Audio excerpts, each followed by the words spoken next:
50 পেরোনো মনকে সহজে কোনো কিছু নাড়া দেয় না। আজকাল সবকিছু বড় আদিক্ষেতা লাগে। অনার্স পড়ার সময় মাত্র 21 বছর বয়সে এ সংসারে পা আমার। পাশের বাসার এক মাসিমার মাধ্যমে আসা প্রপোজাল। MA পাস ছেলে, ব্যবসায়ী, পরিবার শিক্ষিত, আর্থিকভাবে সচ্ছল। মানা করার তেমন কোনো কারণ ছিল না, তবুও বাবা কেন রাজি ছিলেন না। কারণ জিজ্ঞেস করতে শুধু এটুকু বলেছিলেন, বেশি ভালো ভালো না। আমার কেন জানি না প্রথম দেখাতেই তাকে ভালো লেগে গিয়েছিল। শ্বশুর, শাশুড়ি, 2 ননদ, 2 দেওর। পরিবারের সবচেয়ে ছোট আমি, বড় বউ হব। বিয়ে করলে এখানেই, নয়তো না। কেন সেদিন এমন জেদ ধরেছিলাম জানি না। পরে জেনেছিলাম ভদ্রলোকও আমাকে আগে দেখে পছন্দ করে তবে প্রপোজাল পাঠিয়েছিলেন। কি যেন বলে, লাভ অ্যাট ফার্স্ট সাইট, সেটাই হবে হয়তো।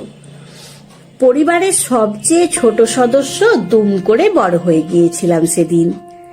ছোটবেলা থেকে আদরে আহ্লাদে বড় হওয়া এই আমার উপর দায়িত্ব পড়ল সবাইকে খুশি রাখার।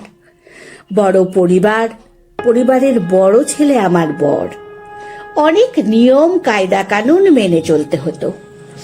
বিয়ের 4-5 মাস পর স্বামীর কাছে আবদার করলাম সমুদ্র দেখার।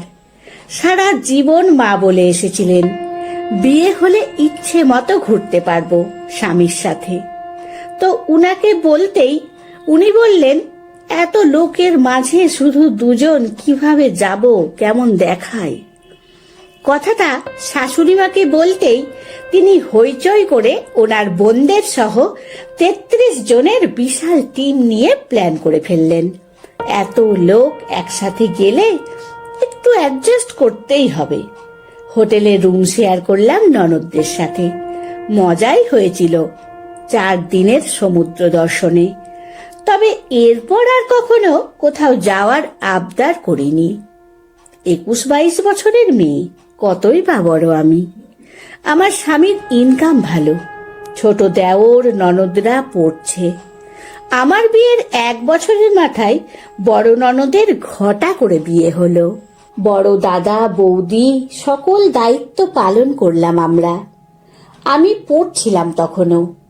পড়াশুনো শেষ করে চাকরির কথা বলতেই আমার বর বললেন, আমি চাই তুমি মাস্টার্স করো, কিন্তু চাকরি করার তো আসলে প্রয়োজন নেই, কখনো হলে করবে। আর তোমার যা লাগে চাইলেই তো সব দিই আমি। সত্যিই তাই। আমার সহ পুরো পরিবারের কারো চাহিদার কোনো কমতি রাখেননি উনি। সেদিন আমি বলতে পারিনি আমার চাইতে ভালো লাগে না। অনার্স যখন প্রায় শেষের দিকে আমার এক বান্ধবীর বর মারা যায় হার্ট অ্যাটাকে, একদম কম বয়সে। ওদের পারিবারিক অবস্থাও খুব একটা ভালো ছিল না। বিয়ের পর পড়াশোনাও আর করেনি, কারণ ওর স্বামীও বলেছিল, কি দরকার, চাইলেই তো সব পাচ্ছ। কি সব যেন ভেবে বরকে সেদিন বলেছিলাম আমার নামে একটা DPS খুলতে। একটু আর্থিক নিশ্চয়তা চাইছিলাম হয়তো। উনি সুন্দর করে বললেন, আমার সব সেভিংসের নমিনি তুমি, আমার কিছু হলে তুমি পাবে। বেঁচে যতদিন আছি ততদিন তোমার তো সব আছে, আলাদাভাবে তোমার নামে কিছু আমি করব না। সত্যিই আমার সব ছিল, শুধু চাইতে বাকি ছিল। বাকি থেকে গিয়েছিল। ব্যস্ত ব্যবসায়ীর স্ত্রী আমি, চাইলেই সব পেতাম, কিন্তু সময় পেতাম না, স্বামীর সঙ্গ পেতাম না। বয়স কম ছিল তো। আমার ইচ্ছে হতো রিক্সা করে ঘুরবো, হাত ধরে দূরে ড্রাইভে যাব, তার পছন্দের রঙের শাড়ি পরে টঙের চা খাবো। বাড়িতে সবাই ছিল, তবু আমার একা লাগতো। ছেড়ে আসা পরিবারের সাথে না চাইতেও কম্পারিজন চলে আসতো। শ্বশুর বাড়িতে খুটখাট হলে কখনো বেয়াদবি করিনি, তবে চেয়েছি ওনার সাথে শেয়ার করতে। চেয়েছি সে আমাকে বলুক, মানিয়ে নাও, কি করবে? তার চোখের সামনে ঘটে যাওয়া ঘটনা দেখেও উনি পাশ কাটিয়ে গেছেন। আমার চোখের দিকে তাকাননি, যদি পাছে চোখের জল দেখে ফেলতে হয়। ওনার স্ট্র্যাটেজি ছিল চোখ বন্ধ করে রাখা। এটা বুঝতে আমার বছর 5-6 লেগে গিয়েছিল। একবার একটা ঘটনায়, আমার ঠিক মনে নেই বললে ভুল হবে, মনে করতে চাই না আসলে, তাকে অভিযোগ করেছিলাম। সব জেনে, সব দেখে, সব বুঝে বলেছিলেন, আমি তো আমার পরিবারের সাথে থাকবো, আমাকে থাকতেই হবে, এখন তুমি দেখো তুমি কি করবে।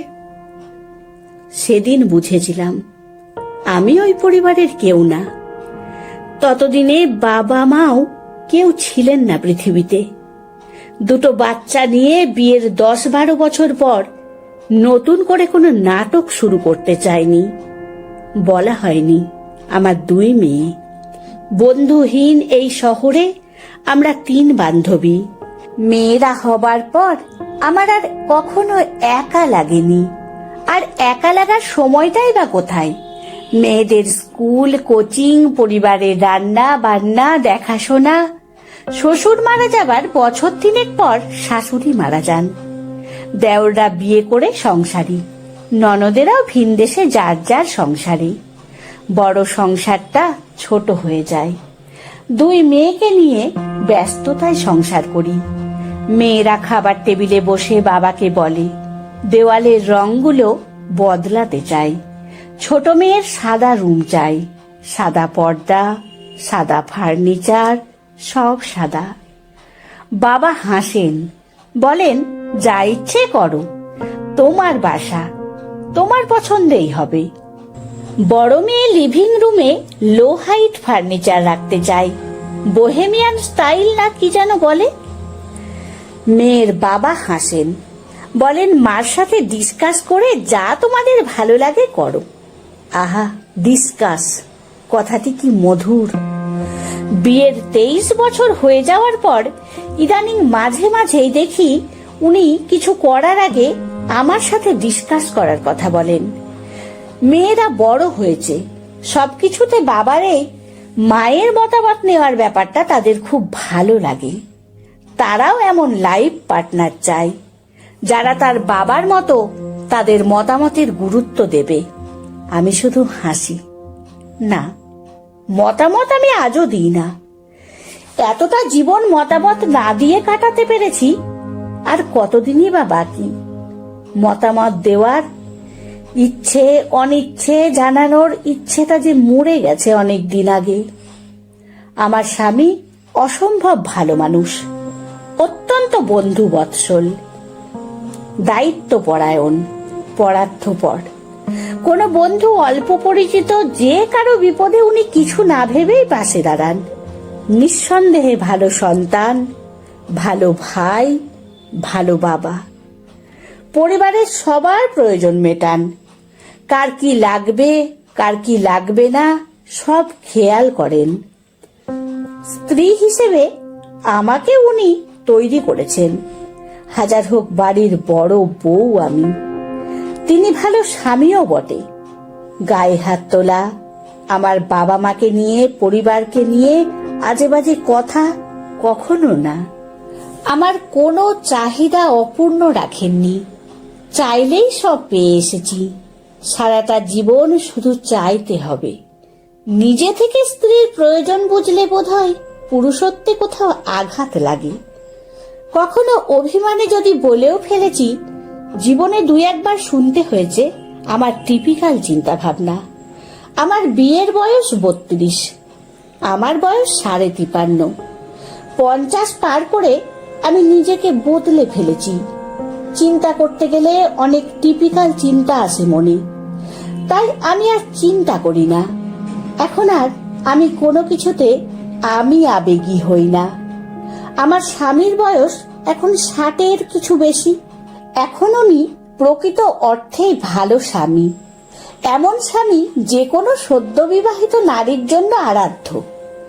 বিয়ের 32 বছর পর যখন আমাদের দুজনের বাবা মায় পরপারে, ভাই বোনদের যার যার নিজের ব্যক্তিগত সংসার হয়েছে, বন্ধুরা সব বয়সের ভারে ক্লান্ত।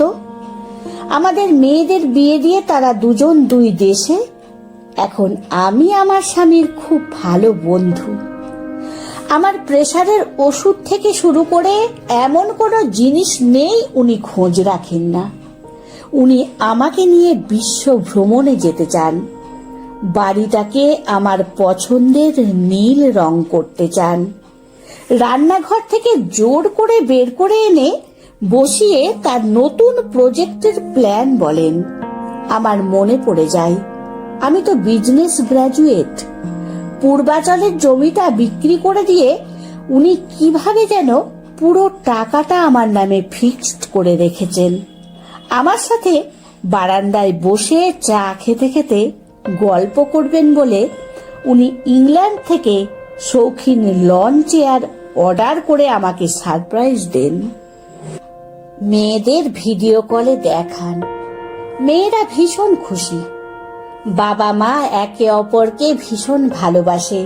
এই বোধের চেয়ে সন্তানের কাছে আর বেশি কিছু আনন্দের ভালো লাগার থাকতে পারে না।